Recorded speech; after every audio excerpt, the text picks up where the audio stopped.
listening to my grandson and my son is that something very, very serious was going to take place in this country. Our political leaders had no idea. The police had no idea.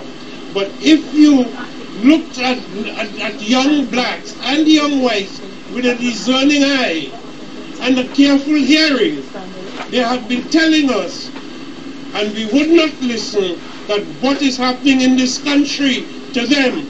Mr. Howe, if I can just stop you, Mr. Howe. In the streets of London, the peace has been disturbed.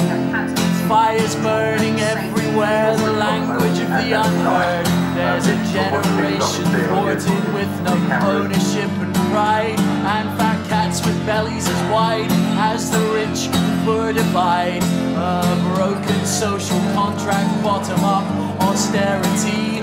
Oh, we can condemn it, but we're paying attention now, aren't we? I have every right in this land to speak up. I have every right to be angry. I have every right to shout if I want to shout. So because I'm fed up with this. We'll blame it on the hoodies, blame it on the feral youth. But remember, you were young once and you cared about the truth. We sold out to the free market, made a couple of billionaires, and all we got was this mess. And McDonald's everywhere keeps unemployment high, keeps the cost of labour low, keeps young men out on the streets, and well, what do I find it hard to have respect for people who don't have respect for me. Right, yes. You don't tell me to shut up, you allow me to speak. I got all the respect for you. I ain't condoning that. I don't say it's right to burn down your whole area where you live. But what I am saying is they're crying out.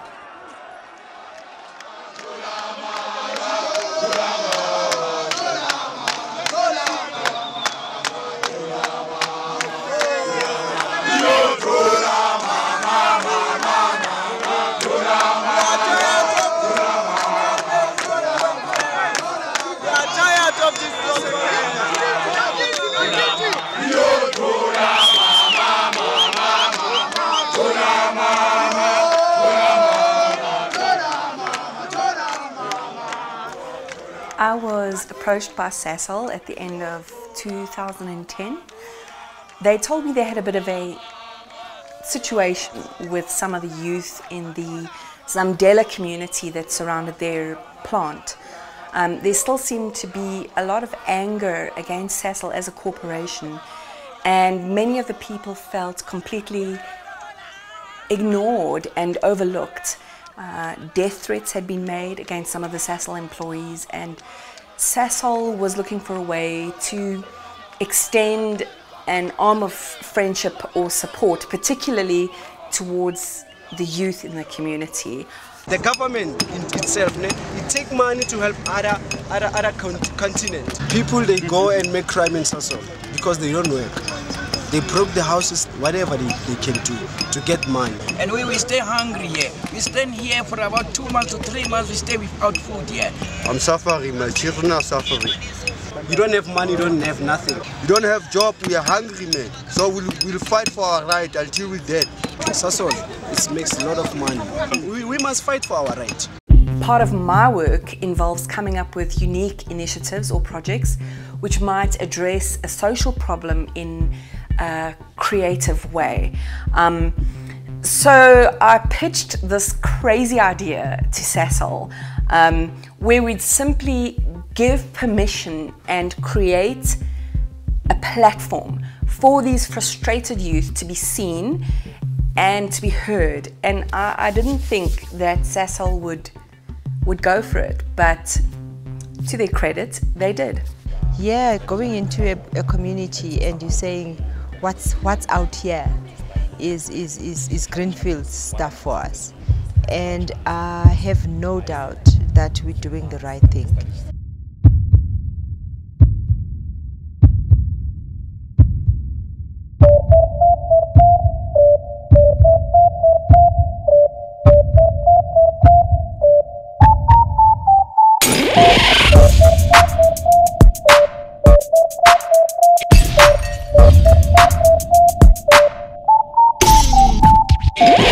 Do you want to be seen? Do you want your voice to be heard? Do you want to inspire change in your community and be a role model to others? Well, Fetu, now is the time. The opportunity is here, right now. We had told the community that we were looking for talented artists, singers, dancers, musicians, actors, and aspiring filmmakers who wanted the opportunity to tell the story of their lives and their community using the arts as a conduit. And so I selected a team of 7 creative mentors, each a professional in their own right, to oversee 5 different creative workshops. And we set a date to tell the Sasolburg community about this new project called Vent. My heart is all about communities and all about expressing ourselves through the arts. Some of the guys wanted to know what possible good a white woman from Joburg could do in a township like Zamdela. And I remember someone asking me and saying, you know, what do you know about life on the streets of a township? Another group of people accused me of wanting to exploit the youth and profit off their talent. And I remember thinking, what on earth have I gotten myself into this time? I drove home that day and seriously considered quitting this project before it had even begun. However, in spite of the negativity and the anger I had witnessed, I was surprised to find that the applications were rolling in. We are in an industrial town and we're all engineers and scientists, and the voice of chemistry and maths and science, that's the voice that we hear. In order for you to be recognized in this area, you have to be maths and science inclined. It's very hard to dream of being excellent at what you're good at when what it is that you're good at is not maths and science. Just to call me and I will be ready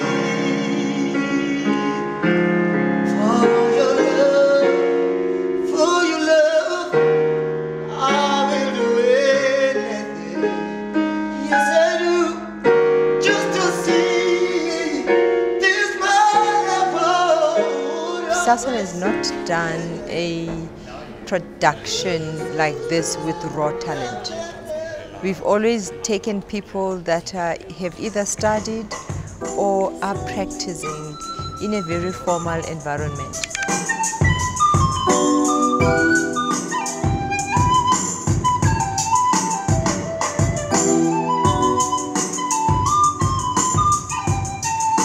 To my surprise, in this very industrial town, we had an incredible response. Better still, the talent was exceptional. These guys were raw and real and unpolished and beautiful.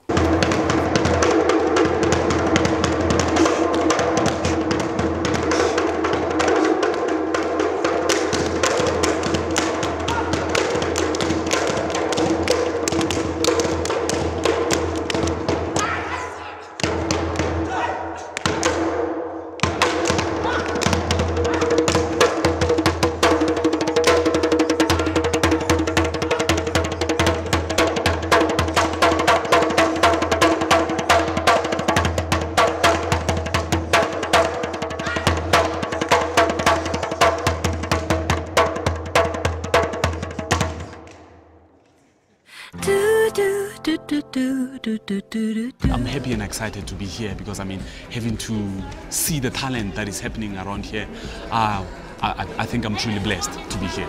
I was very, very, very humbled and inspired by the passion and the enthusiasm and the incredible talent that is here. And it was interesting to see people that could express themselves, you know. Things came from their heart. What we found today is that that potential is there in most of the people that we've spoken to. It was nice just to kind of shift their expectation and make them see something outside of what they already know.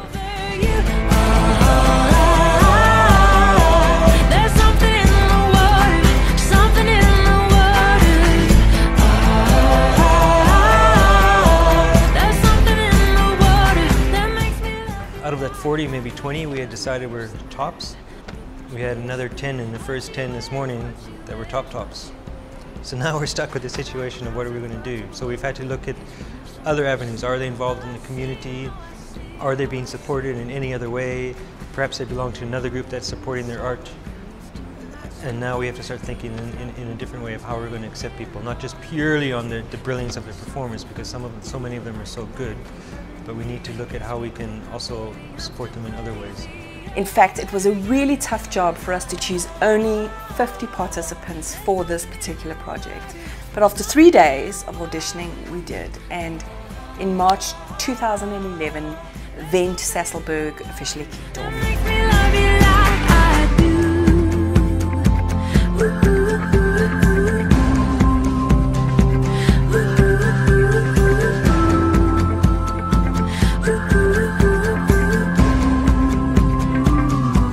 First phase of the project was all about storytelling. We wanted to give each participant the opportunity to get to know one another and to start sharing their stories without any fear of judgment or condemnation. Tell your story to the people who don't know you. Tell them who you are and what you're capable of. I went to stay in Joburg. I was staying in the street. I was sleeping under the bridges there. Some of the things I used to do while I was a gangster, I was involved in Dacha, in Enyaupe, which is a dangerous trap. I didn't know my mother and my father. They left me when I was 2 months old. My father was working, then aside he was with another woman. What makes me feel bad is that I was growing up without a father. I was raped by 2 guys. They were giving me a lift. I was involved in carrying a shotgun. He was so abusive. He abused drugs, then he abused us in the house. I once been involved in fighting with gangsters using pangas and some other materials. I so wish to make peace with them, but I don't know how. We suffer from money, lack of money, because we didn't have some foods to eat inside the house. When I was about to see him, then I got a call that said he passed away. After my mother died, I lived poorly. I couldn't control myself. I was about to cry because I didn't see him before in my life. Yeah. It's quite the mess you're in, but it's nothing love can't fix. I can remember those first workshops, going home totally and utterly drained, not just from the teaching, but from what I was hearing and experiencing. At this early point for me, I began to realize that this was so much more than just a nice little project to appease the youth. Their stories really challenged me. You can't listen to stories like those and remain detached or unaffected. I mean, there's not one that has not suffered horrendous hardship. We're talking about homelessness, domestic violence like you can't believe, rape, hunger, physical abuse. You really see how much there is still to be done in this country. More and more I began to think, these stories need to be told and these guys need to be listened to. They have such a valuable contribution to make in our society, and there is so much that we can learn from them if we would only really listen to them. Tell me, are you even an answer when you can't hear my questions? Man, now one answer. Mr. Government, look at our brothers in the hood. They can't do nothing. Society is never good. We want to tell you this straight in your face for you to pave a way for us to success, Mr. Government. Your education is hard to get. Make it easier for us to access. Mr. Government, in our hearts we're trying to accept. Mr. Government, stop this and help us. Mr. Government, stop this and help us.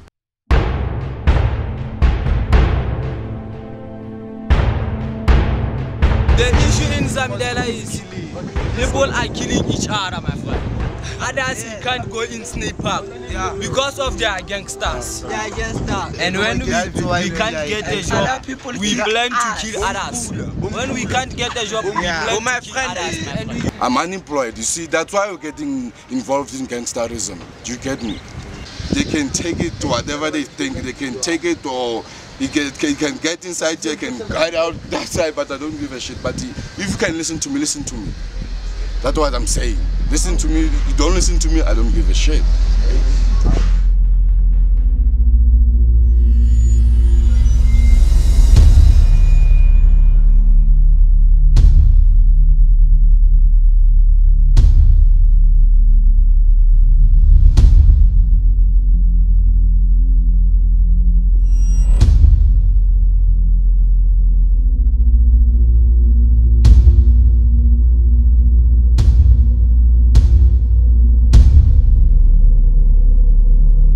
I am a soldier, a counter-revolutionary suspect born at the dawn of freedom of my native kingdom, a heartbroken ghetto go-getter, shapeshifter. I am a descendant of Basotho, those who rolled rocks down Tababusiu in defiance of an oil-seeking beast from overseas. I am a soldier. I stand behind Mohammed Gaddafi in defiance of a no-fly zone. So, fuck your propaganda. I am a nigger from the last letter street, someday. If they wanted to vent about Sasol, they could. If they wanted to vent about the government, they could. If they wanted to vent about white people like me coming into their communities with well-meaning yet useless initiatives, well, they could do that too. No subject was considered off limits. And I think that process often is a very enriching process because you often learn just how to listen. And I think that's a really interesting thing. Is this, it's a process that never really stops. Is this learning to listen? Come home.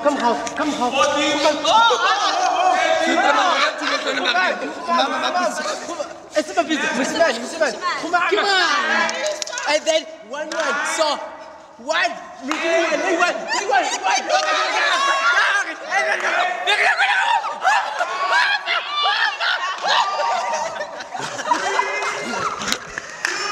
Dancing for me is not a hobby.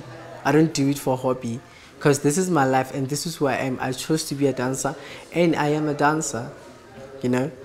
I am a dancer and then I tell my stories through dance. That's who I am. I live dance, I eat dance, I sleep dance, I do everything. Everything what I do is dance. Even when I'm working, it's dance for me. There's a whole lot of vibe here. Some of them they've shown me Banzola pieces, some of them they've shown me hip hop, some of them they've shown me the African traditional dance steps, and which is, it's exciting because I mean having to see them. Some of them they're passionate, some of them you can see that they can develop into becoming leaders. 6, 7, breathe in. Don't. 3 ways of breath. This one, and the chest. I don't want the chest, I don't want this, I want this.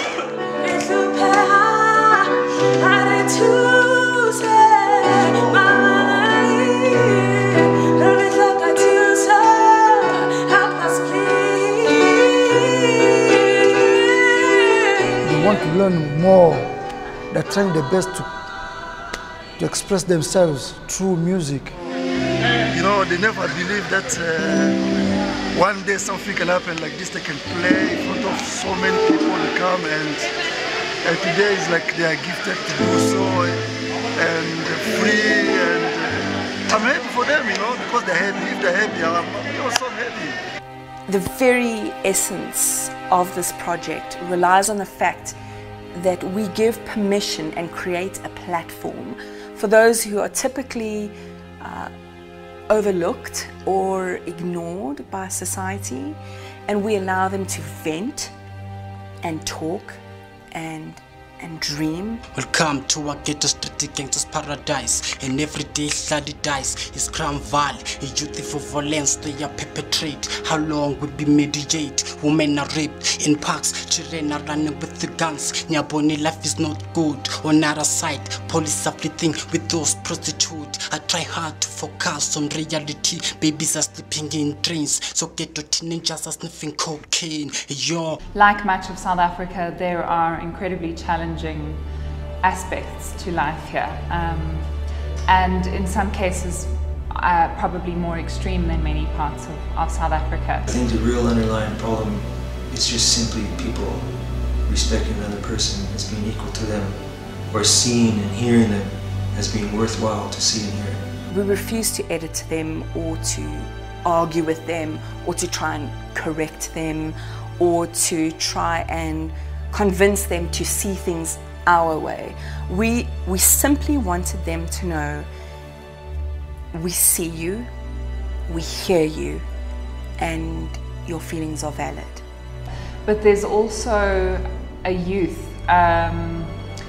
here who are very cognizant of the fact that they have to stand up and take action and responsibility for how things progress into their future. And we've met a number of remarkable individuals already who show that promise. And then came the process of taking these really hard things that people had experienced, each and every single one, and channeling it in a creative way.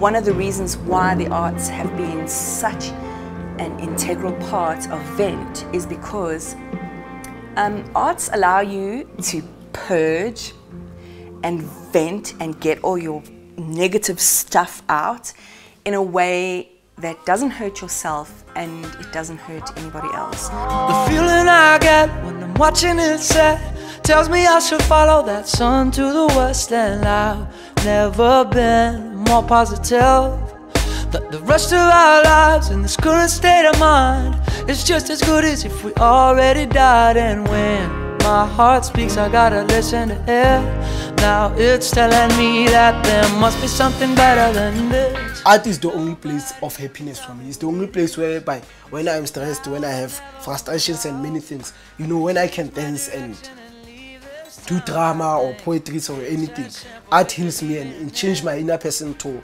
another level of life. All I'm thinking about is art, dancing, acting and stuff. So it always waters that plant inside of me. I love dance. I'm passionate about dance. There's no other thing rather than dance for me. If there's no art, Sasol is nothing, I can see that. If it wasn't about art and drama, I wouldn't have finished my matric. I wouldn't have been the person I am now. I think I would like to see them realize their own potential. I don't think I can hope for anything more than that. The London riots are but one example of people venting in a destructive way, and there are many destructive ways that people vent. Some of them, they will fall into bad things, such as being gangsters and some other things, and they'll forget about their future plans and stuff. They'll focus on fighting the industries and the government official, and which is some other things that will affect them in their lives. They'll end up nowhere. We wanted to encourage our participants to take all of their pain and anger and frustration and disappointments and literally pour it out into their art. It's a personal choice on how you deal with things. In front of me, and there must be something better than this, but nobody here can tell me what it is. Until now, I never wondered how I could change my direction and leave this town. I think it's as simple as believing in it, that there must be something. So singers began to write songs and musicians would compose music and dancers would tell their stories through movement. actors would create monologues, and even the filmmakers could have their say by, you know, filming images or taking photographs of stories that they felt was most meaningful to them.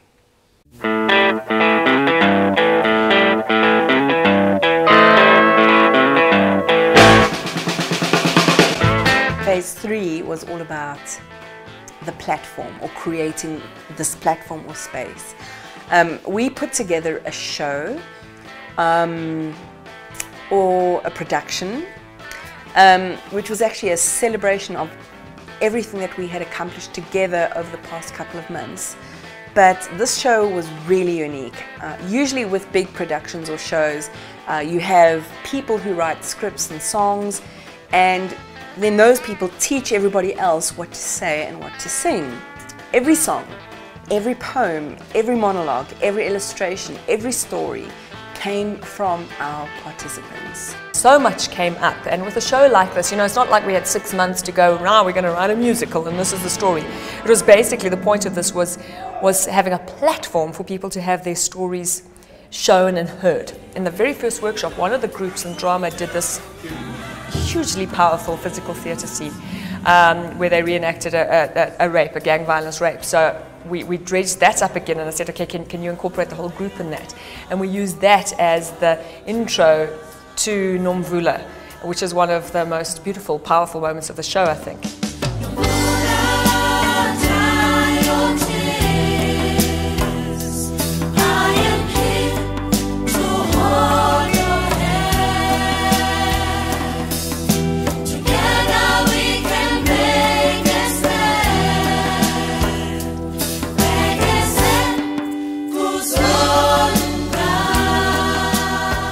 We booked out the Etienne Rousseau Theatre in Sasolburg for 3 shows, and we invited friends and family and the media and Sasol executives and basically everyone we could think of. And it was a beautiful, inspiring, mind-blowing moment.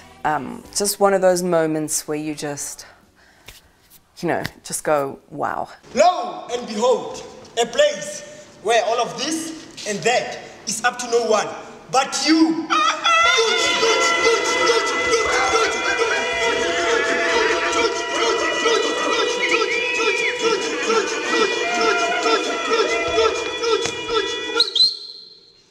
Welcome to Sasolburg.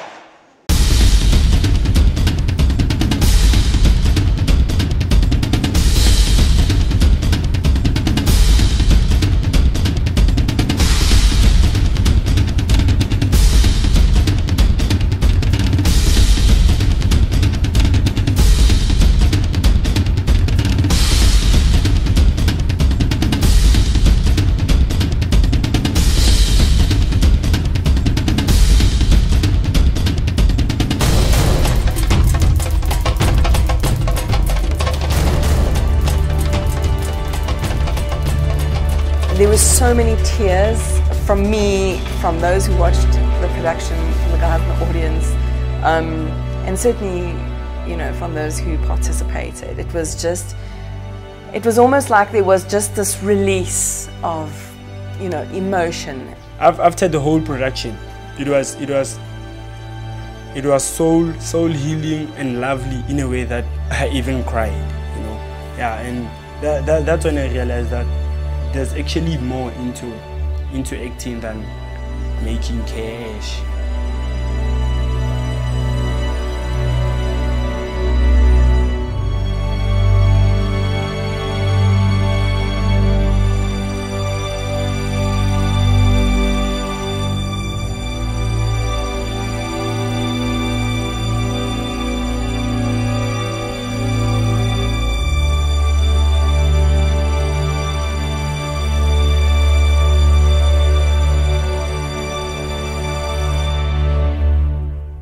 I can be friends with all of them, no matter we are diversified people from different cultures, different backgrounds, so we are united as one.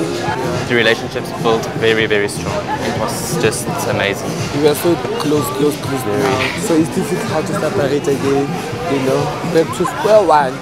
I feel great, I feel motivated. I want to go on, keep on doing, implementing the skills that I have learned throughout this project. I'm just overwhelmed. I mean, I was crying during the piece, during certain songs, and just realizing just how much these guys have been through, and just how much they've achieved as well. Because I think with every down that they've experienced, this has really given them an up.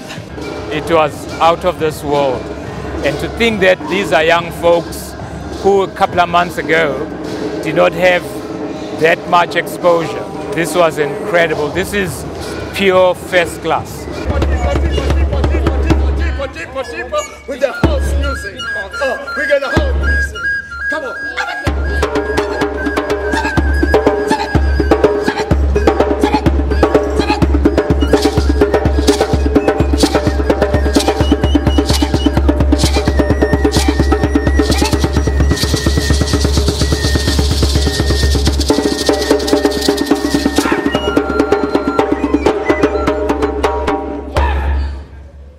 If I want to go far, far away with this talent, I have to be disciplined. I have to have a lot of respect. Through these last couple of months, we really grown fond of each other. And this is really a sad moment to, basically say goodbye for now. I hope it's not, it's not a final goodbye, but it's really getting to me, because there's so many great people in this show with great hearts and great passion. Actual event for me, it's a big thing for me. I found a new family, I found new friends, new kids, and I was a granddad to many, and I'll miss it. We need to get quite a number of stakeholders together and see how we can actually support the youth in Metsimaholo, and to show people that even in the Free State, you've got the best of the best. Dit was regtig asemrowend geweest. I realized that there were some issues that I hadn't actually dealt with and that I was still very angry and bitter about, but through this, I mean, I can say the biggest lesson I've learned is that to let go. I must say this whole event thing felt a lot like therapy almost like a therapy session, because there's so much that we're sharing of ourselves that we feel so much closer with everybody else, and it's so hard to actually imagine that this is the end.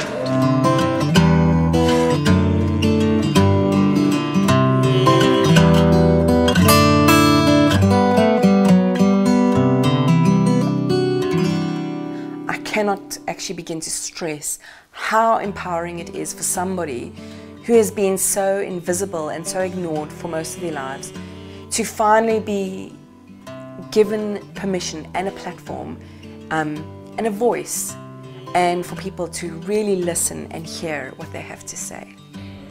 I'm going to miss this crowd hugely. I've become deeply, deeply, deeply fond of so many of them. I hope and I know that this is only the beginning. And I think that what we have seen here, and with the youth and the creative people, what they've showed us, is that they will take this opportunity, and that there will be many more to come, and that we will really have a future for our creative talent in this area. I mean, Vent was really a project that, it was an eye-opener for me. It was an eye-opener. From an audition, nervous, unsure human beings about what they wanted to say to each other, what they wanted to say to the community, or having an idea of what they wanted to say but too afraid to say it. And just to see their freedom now is worth more than anything. They are friends, they are awesome people. They are people who have overcome tremendous hardships. Those of us haves like me, those of us who live in nice homes and who drive nice cars and who have jobs and who eat 3 meals a day, and we can afford to educate our children, and we've got money to go and watch a movie or have coffee with friends. We have no idea what it's like to live on the other side. We have no idea what it's like to live in a shack, to have our babies sleep on hard floors, to scrounge and beg for money for food, to live on the streets, to have hopes constantly trampled on by the tough realities of life. We have a lot to learn if we are willing to open our eyes and to see, if we are willing to open our ears and to listen.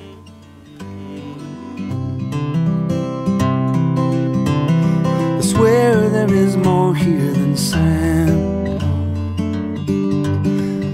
Unaware, would you think of me? I think of you. Oh, and we'll think of we. You will always mean just what you mean to me. One day we'll look back and see, but I'm going down. I'm going down. Going down to where my angels live. I'm going down. I'm going down. Please remember, please forgive.